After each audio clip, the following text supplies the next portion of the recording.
အပြင်ယတနာရှာဖို့ထွက်ခဲ့တာတူးနေမိတာမိုင်းတွင်တယ်နွားနို့လိုချင်တာဂျိုသွားညစ်တော့ဂျိုသားမဖြစ်ပဲဂျိုကောင်ဖြစ်လာတယ်ဘာမှမစွတ်ခူးနိုင်တဲ့လက်နှစ်ဖက်ကလက်အုပ်မချီဖြစ်တာလဲလက်နှစ်ဖက်စာနှစ်များကြာနေဝင်စားငှက်တွေအိတ်တန်းတက်တာမြင်တော့မစီမဆိုင်အိမ်လွမ်းတက်လာတယ်မျောလင်းချင်းတွေလမ်းမတဆုံထားခဲ့နိုင်တာပဲရှိတယ်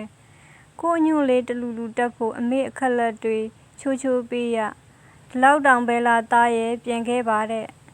အမေယုံကြည်ချက်နဲ့မာနတရားဆိုတာဒီလိုရှိပါတယ်ဆိုပြီး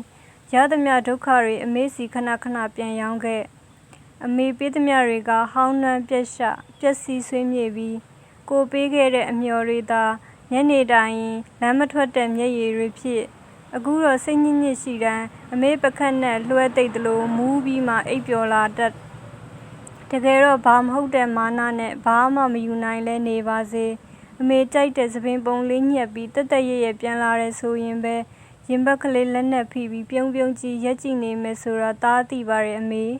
ကြပြဆရာတစ္ဆာပိုင်ဆိုး